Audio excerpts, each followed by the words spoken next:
فیضان ہے فیضان ہے میلاد کا فیضان ہے فیضان ہے فیضان ہے میلاد کا فیضان ہے مرحبا یا مصطفیٰ مرحبا یا مصطفیٰ أعوذ بالله من الشيطان الرجيم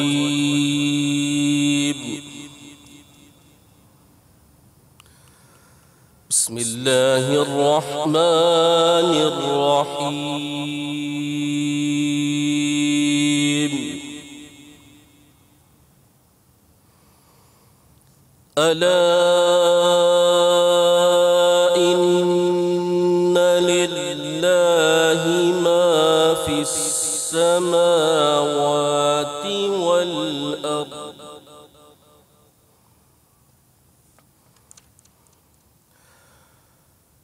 ألا إن وعد الله حق ولكن أكثرهم لا يعلمون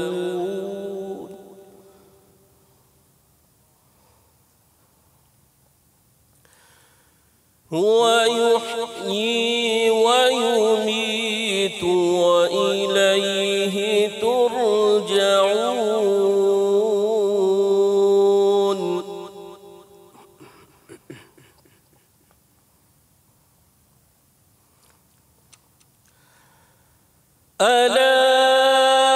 ألا إن لله ما في السماوات والأرض ألا إن وعد الله حق ولكن أكثرهم لا يعلمون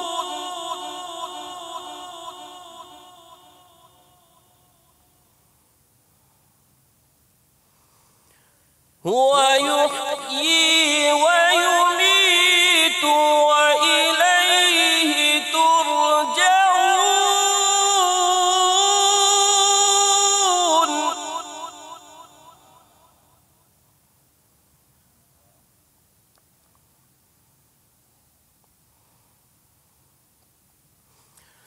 يا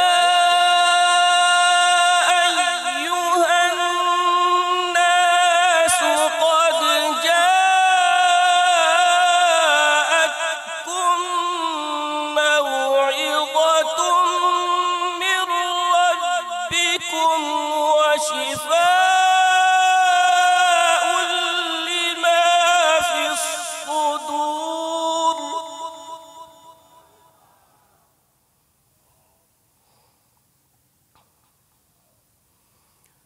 وهدى ورحمة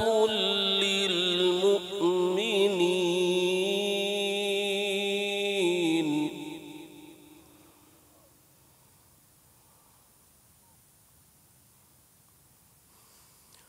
قل بفضل الله وبرحمته فبذلك فليفرحوا هو خير مما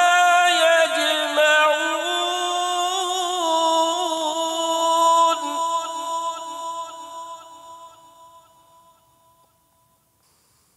يا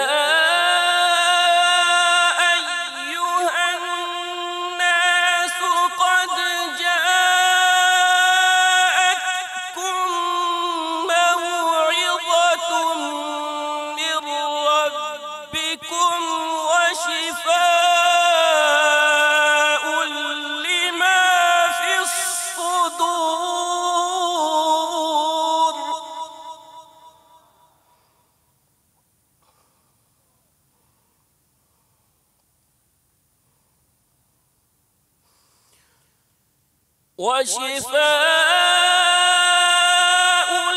لما في الصدور وهدى ورحمة للمؤمنين.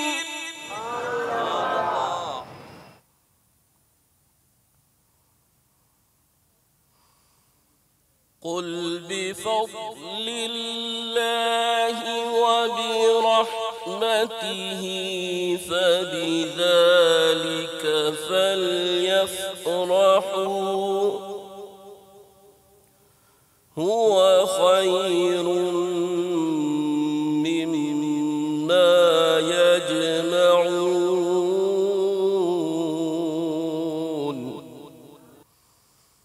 قل بفضل الله وبرحمته فبذلك فليفرحوا هو خير مما يجمعون.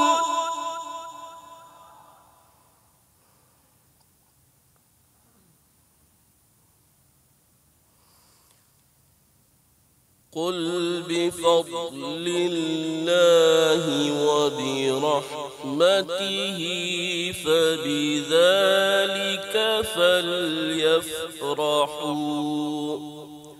هو خير مما يجمعون. صدق الله العظيم. ہے آج جشن ولادت نبی کی آمد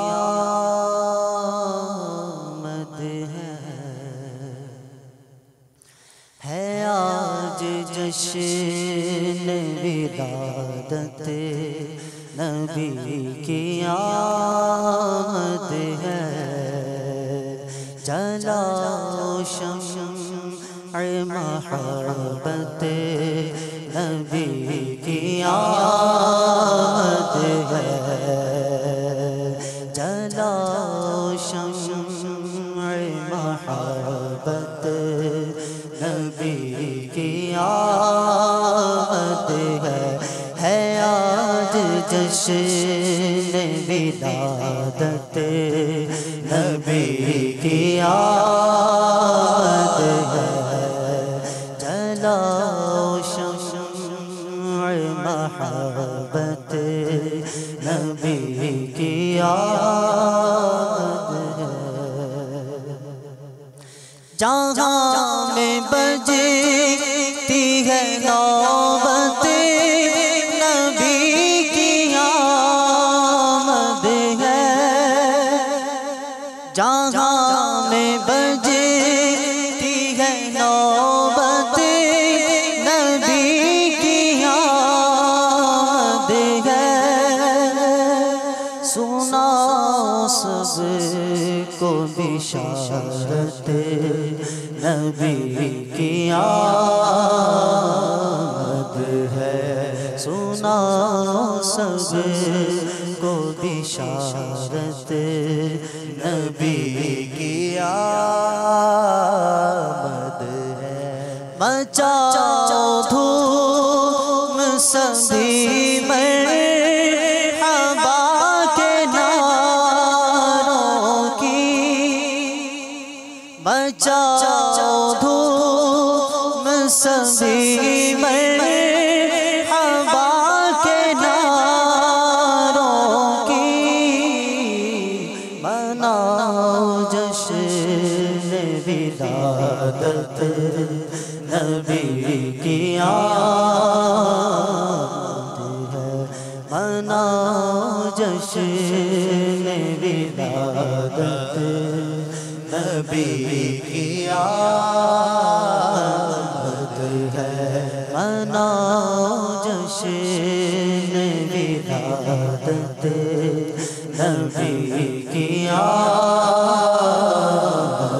ہے. آج جشن ولادت نبی کی آمد ہے۔ سبحان اللہ۔ مناؤ جشن ولادت نبی کی آمد ہے۔ پکارو زور سے دیوانو یا رسول اللہ، پکارو زور سے دیوانو یا رسول اللہ، پکارو زور سے دیوانو یا رسول اللہ، ملے گی قلب کو راحت نبی کی آمد ہے، ملے گی قلب کو راحت نبی کی آمد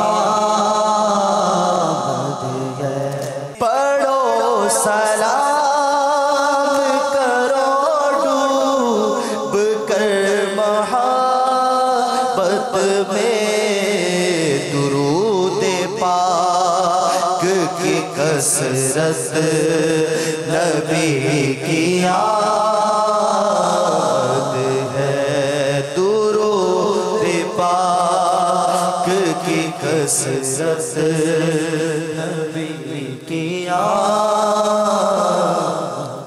صلو علی الحبیب۔ الحمدللہ رب العالمین، والصلاة والسلام علی سید المرسلین، اما بعد فاعوذ باللہ من الشیطان الرجیم، بسم اللہ الرحمن الرحیم۔ الصلاة والسلام علیک یا رسول اللہ وعلی آلک واصحابک یا حبیب اللہ۔ الصلاة والسلام علیک یا نبی اللہ وعلی آلک واصحابک یا نور اللہ۔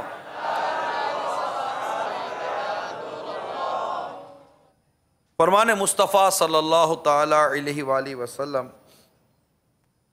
ہر جمعہ کے دن مجھ پر درود پاک کی کثرت کیا کرو، بے شک میری امت کا درود ہر جمعہ کے روز مجھ پر پیش کیا جاتا ہے۔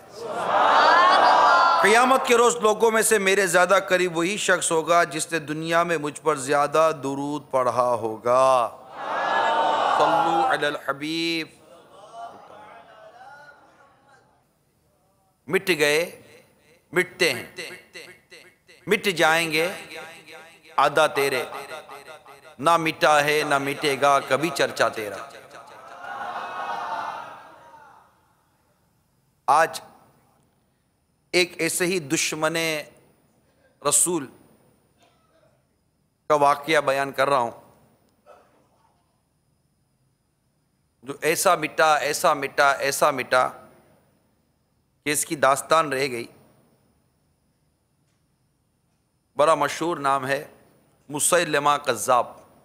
صدیق اکبر رضی اللہ تعالی عنہ کے دور مبارک میں صحابہ کرام علیہم رضوان اور اس بدبخت جس نے جھوٹی نبوت کا دعویٰ کیا، بہت زبردست جنگ ہوئی۔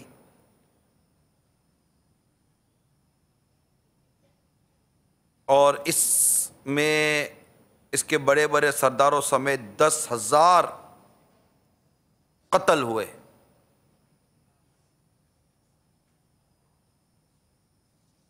اور اس کی جھوٹی نبوت خاک میں مل جو دعویٰ کرتا تھا یہ تباہ و برباد ہوا۔ 600 مجاہد اس میں ان کو شہادت نصیب ہوئی۔ جس میں بڑے بڑے حفاظ بھی شامل تھے، اور ان شہادت پانے والوں میں حضرت سیدنا فاروق اعظم رضی اللہ تعالی عنہ کے بھائی زید بن خطاب اور مشہور انصاری صحابی ابو دجانہ رضی اللہ تعالی عنہما بھی شامل تھے۔ یہ جنگ حضرت سیدنا خالد بن ولید رضی اللہ تعالی عنہ کی جنگوں میں اہم ترین اس کو شمار کیا جاتا ہے۔ اس کا نام مسیلمہ بن ثمامہ بن کثیر بن حبیب تھا، اور یہ خاندان بنو حنیفہ سے تعلق رکھتا تھا۔ بڑا مکار اور شعبد باز تھا، شاعر بھی تھا، اور اس نے نبوت کا دعویٰ کر دیا اور کہنے لگا میں محمد کے ساتھ شریک امر ہوں، یعنی ان کے ساتھ بھی میرے معاملات ہیں، ساتھ شریک ہوں ان کے۔ چنانچہ اس طرح کی اس نے اور مزید بکواسیں کرنی شروع کر دی، اور ایک بہت بڑا فتنہ برپا ہوا۔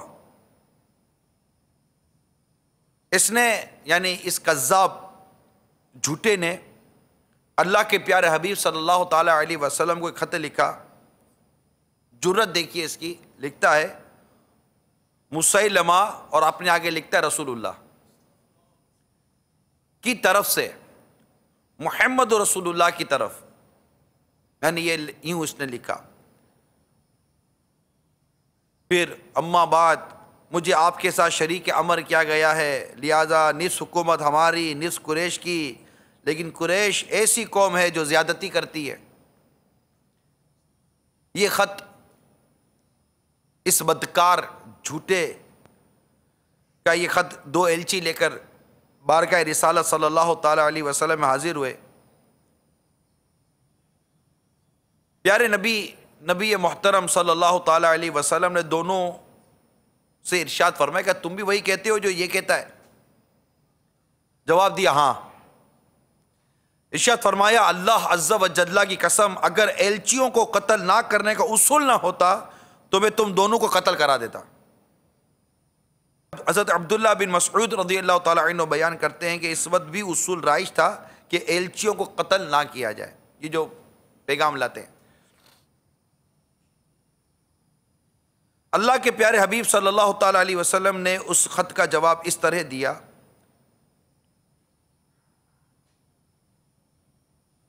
محمد رسول اللہ صلی اللہ تعالی وسلم کی طرف سے مسیلمہ کذاب کی طرف، اس شخص پر سلامتی ہو جو ہدایت کی پیروی کرے۔ اما بعد زمین کا اصل مالک اللہ تعالیٰ ہے، اللہ اپنے بندوں میں سے جس سے چاہتا ہے اس کا مالک بنا دیتا ہے، اور بہترین انجام کار متقین کے لیے ہے۔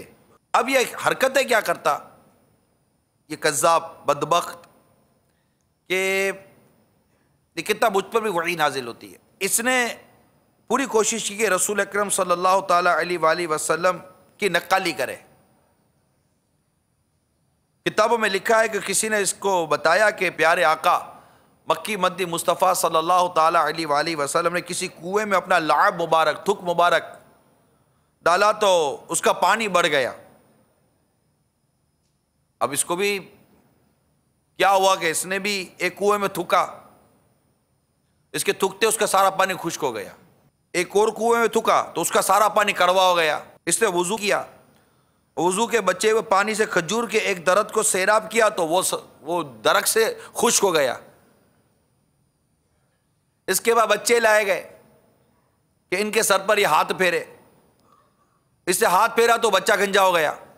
بعض کی زبانیں ہکلانے لگیں۔ ایک ایسا شخص لایا گیا جس کی آنکھوں میں تکلیف تھی، اس نے پھونکا تو وہ اندھا ہو گیا۔ مزید بھی اس کی طرح طرح کی الٹی سیدھی حرکتیں کتابوں میں لکھی ہوئی ہیں۔ ادھر اس فتنے کا مقابلہ کرنے کے لیے سیدنا صدیق اکبر رضی اللہ تعالی عنہ نے لشکر تیار کیا۔ دشمن کی تعداد چونکہ کثیر تھی لہذا ٹھیک ٹھاک ہدایتیں بھی اس لشکر کو دی گئیں، حتیٰ کہ یہاں تک کہا گیا کہ خالد بن ولید رضی اللہ تعالی عنہ کی آمد کا بھی انتظار کیا جائے، مگر وہ جذبہ ایسا تھا کہ کسی طرح اس دشمن رسول، اس گستاخ رسول کو انجام تک پہنچایا جائے۔ جاتے ہی برداشت نہ ہوا اور ٹوٹ پڑے. انہوں نے بھی جوابی کارروائی کی، یہاں تک کہ مسلمانوں کو پیچھے ہٹنا پڑا. اور اس سے صدیق اکبر رضی اللہ تعالیٰ عنہ کو جب اطلاع ملی تو آپ کو بھی بڑا صدمہ ہوا. پھر تھوڑے دنوں بعد حضرت سیدنا خالد بن ولید رضی اللہ تعالیٰ عنہ وہاں پہنچ گئے فوج کے ساتھ. اب پھر اس بدبخت جھوٹے گستاخ رسول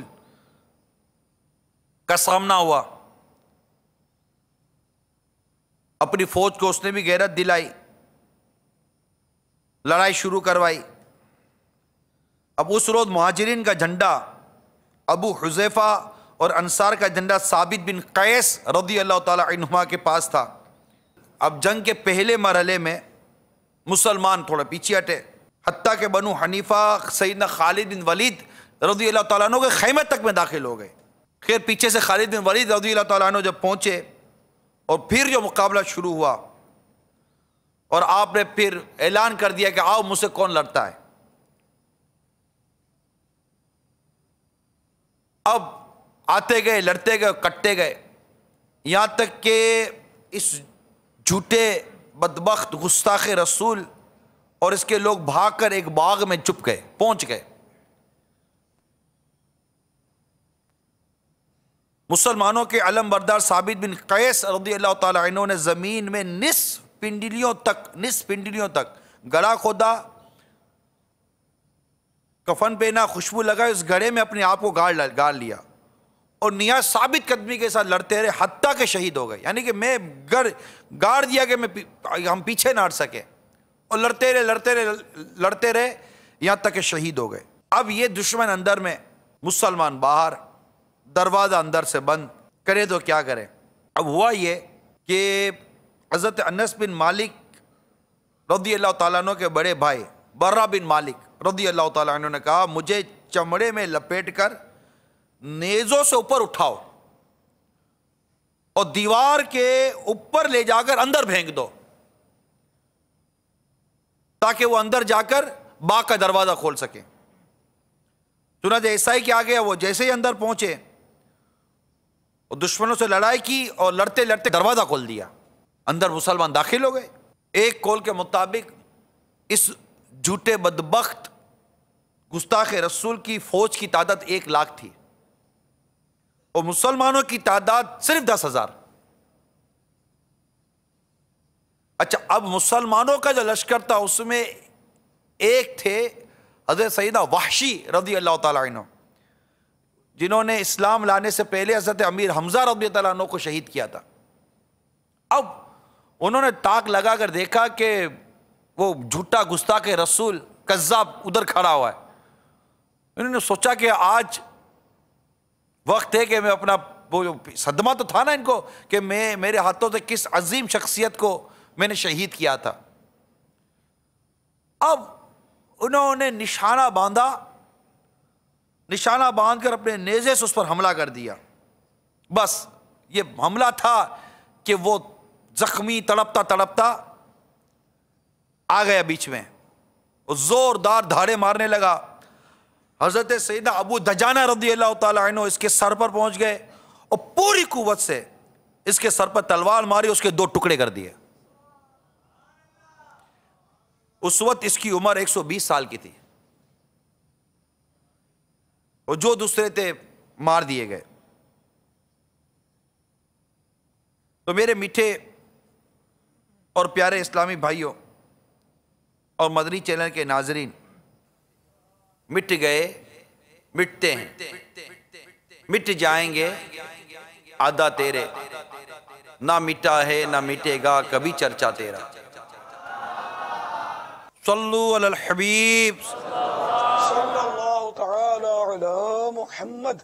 الحمدللہ رب العالمین والصلاة والسلام علی سید المرسلین. اما بعد فاعوذ باللہ من الشیطان الرجیم. بسم اللہ الرحمن الرحیم.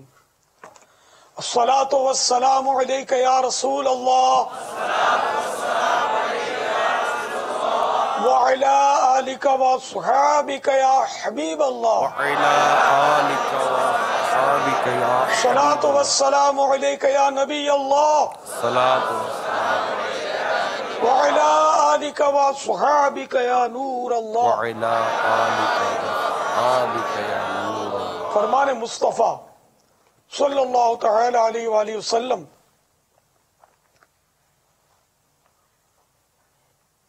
اس شخص کی ناک خاک آلود ہو جس کے پاس میرا ذکر ہو اور وہ مجھ پر درود پاک نہ پڑھے. صلو علی الحبیب صلی اللہ تعالی علی محمد. الحمدللہ آج 1434 سن ہجری کے ماہ ربیع الاول کی چھٹی شب ہے.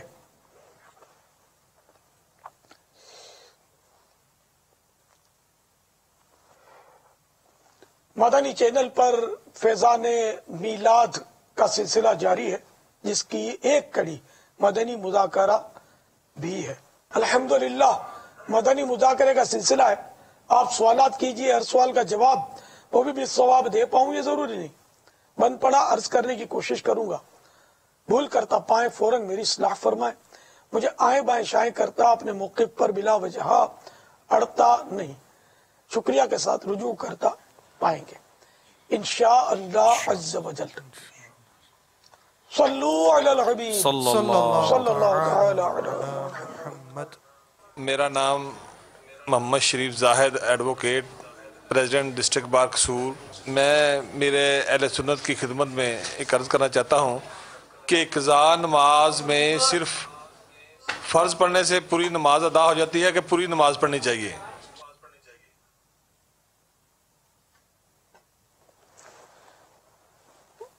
قضاء نمازوں میں فرض اور عشاء ہو تو وتر بھی قضا کرنی ہوتی ہے. سنتیں قضا کرنے کی ضرورت نہیں ہوتی. البتہ اسی دن کی فجر قضا ہوئی ہے اور نصف النہار سے پہلے اگر وہ قضا کر رہا ہے تو افضل یہ کہ سنتیں بھی وہ پڑھ لے. مستحب ہے یہ کہ سنتیں بھی قضا پڑھ لے. ان مانو گر نہ پڑھے تو گناہ نہیں. فرض بہرحال قضا کرنے ہوں گے. نصف النہار کی وضاحت اگر فرما دیں. یہ اپنے جو اپنا ہے نا نظام الاوقات مکتبۃ المدینہ نے شائع کیا ہے تو یہ اس میں یہ سارے اوقات سارے سال کے نصف النہار کے لکھے ہوئے. سورج عین سر پہ جب آتا ہے نا بالکل ٹھیک سر پہ ایگزیکٹ آن ہیڈ تو اس وقت یہ نصف النہار کہلاتا ہے. تو اب یہ کہ ظاہر ہے کہ اس کا ہر ایک نکال نہیں سکتا ہے اس کو روز روز، تو اس لیے وہ نظام الاوقات لے لیجئے. آپ کے شہر کا چھپا ہوا تو بہت سارے شہروں کا چھپا ہوا ہے. البتہ دعوت اسلامی کی ویب سائٹ پر 27 لاکھ سے زیادہ مقامات کے یہ نمازوں کے اوقات دیے ہوئے ہیں، تو ان میں سے اپنے اپنے علاقے کا نکالا جا سکتا ہے. نصف النہار کا وقت بھی نکالا جا سکتا ہے. واللہ تعالی اعلم ورسولہ اعلم عز و جل وصلی اللہ تعالی علیہ وآلہ وسلم. صلو علی الحبیب صلی اللہ تعالی علی محمد. میرا نام ساجد حسین ہے، لیاقت آباد کراچی. بابا جان میرا سوال یہ ہے آپ سے کہ نالین پاک کے ایئرنگز پہننا عورتوں کے لیے جائز ہے اور اس کو بیچنا کیسا ہے؟ سونے کے ایئرنگ اگر عورت پہنتی ہے تو خیر اس کو ناجائز کہنے کی تو کوئی وجہ ہی نہیں ہے. البتہ وہ ادب کا مسئلہ کھڑا ہو سکتا ہے کہ اس کو پہن کر اگر استنجا خانے میں جائیں تو یہ نہیں ٹھیک. بہتر یہ کہ باہر اتار کے رکھ لیے جائیں. واللہ تعالی اعلم ورسولہ اعلم عز و جل وصلی اللہ تعالی علیہ وآلہ وسلم. صلو علی الحبیب صلی اللہ تعالی علی محمد. پیارے باپا جان، آپ سے سوال یہ کرنا ہے کہ اکثر لوگ اس طرح باتیں کر جاتے ہیں کہ چھوڑے یار، اس میں کوئی دم درود نہیں ہے، چھوڑو اس مال میں کوئی دم درود نہیں ہے۔ اب دم نہیں ہے یہ تو سمجھ میں آتا ہے، مگر ساتھ میں دم درود کہہ دیتے ہیں کہ یہ درود لگا دینا کیسا ہے؟ رہنمائی فرمائیے۔ السلام علیکم ورحمۃ اللہ وبرکاتہ۔ وعلیکم السلام ورحمۃ اللہ وبرکاتہ۔ اس مال میں دم نہیں ہے یہ تو سنا تھا، دم درود نہیں ہے یہ کوئی آپ کے علاقے میں بولتے ہو تو بولتے ہو، اسے عموماً مطلب یہ کہ دم درود اس کو چھو چھکارے کو بولتے ہیں۔ کیا کچھ دم درود کروا لو؟ تو اب اگر کوئی آپ کے یہاں ایسی اصطلاح چل گئی ہے کہ اس میں دم، تو وہ درود تو بولتے بھی نہیں ہوں گے، اصل لفظ تو درود ہے، لیکن عوام درود شریف بولتی ہے، تو یہ تو ہے ہی غلط۔ صحیح تلفظ ہے درود، دال پر بھی پیش، را پر بھی پیش، درود، درود پاک، درود شریف۔ تو اب یہ کہ یہ جو عوام بول دیتے ہیں کہ اس میں دم درود نہیں ہے، اگر آپ کے یہاں کوئی ایسا بولتا ہے تو اب اس میں اس کی نیت ظاہر درود شریف کی توہین تو ہے ہی نہیں، ایک تو توہین نہیں ہے، اور اگر کسی چیز میں واقعی درود نہیں ہے تو نہیں ہے تو ٹھیک ہے۔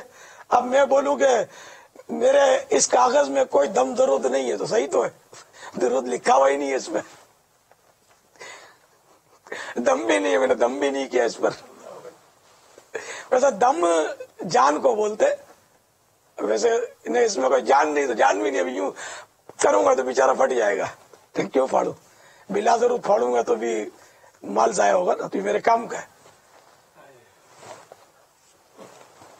جیسے آپ نے ابھی فرمایا کہ یہ میں اس کو کیوں پھاڑوں، میرے کام کا ہے، تو بعض لوگوں کو آپ نے دیکھا ہوگا یہ بیٹھے ہوتے ہیں اور یہ قلم جیسے ان کی ہاتھ میں ہوگی اور بس کچھ نہیں خالی یہ بیٹھے بیٹھے راؤنڈ وہ دائرے بناتے ہوں گے، جس کو اپنے ہوتا ہے لیٹیاں مارتے ہیں، تو یوں بس کر رہے ہوتے ہیں اور کوئی اس میں ان کا حاصل نہیں ہوتا۔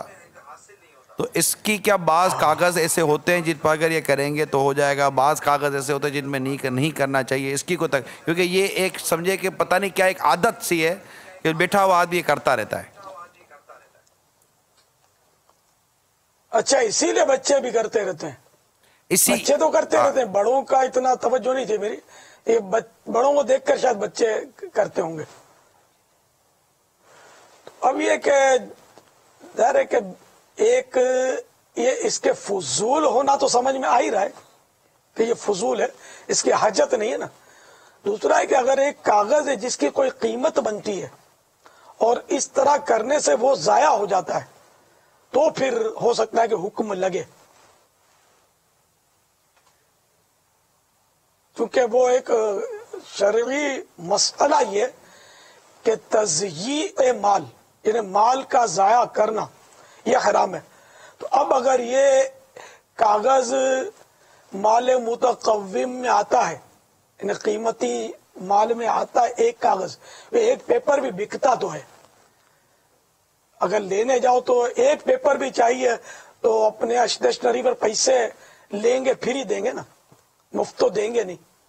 تو اب اگر اپنی کاپی میں اس نے ایک کاغذ کو یوں کر دیا، لیٹے کر دیے، لکیر آڑی ترچھی مار دی، تو یہ کاغذ اب ضائع تو ہو گیا اور اس نوٹ بک پوری میں عیب پیدا ہو گیا۔ اب اگر واپس دکاندار کو دینے جائیں گے تو لے گا بھی نہیں، اس کو بیچیں گے تو کوئی خریدے گا بھی نہیں۔ تو بہرحال یہ کہ اب یہ ایک کاغذ یا تھوڑا سا کاغذ اس طرح کیا اور کسی نے جان بوجھ کر کیا، ایک تو ہے کہ بے خیالی میں کیا، تو بے خیالی میں کیا تو اس کا مسئلہ الگ ہو جائے گا کہ بے خیالی میں کیا، جان بوجھ کر اگر اس نے کیا تو پھر یہ کہ آیا گناہگار ہوگا یا نہیں، اس ایک کاغذ کے ضائع کرنے پر یہ دارالفتاء کے ہیں بھائی اس پر رہنمائی فرما دیں گے انشاءاللہ۔ جو کاغذ کام کا ہے، جیسا کہ آپ نے کاغذ دکھایا تھا، اس پر تو اسراف کی تعریف صادق آئے گی، یعنی جس طرح یہ کاغذ ہے اس پر لکھنا، ایک تو یہ کاغذ ہی ضائع کر دینا، اس طریقے سے لکھنا، ساتھ ہی ساتھ سیاہی کا بھی اس میں ضیاع ہے۔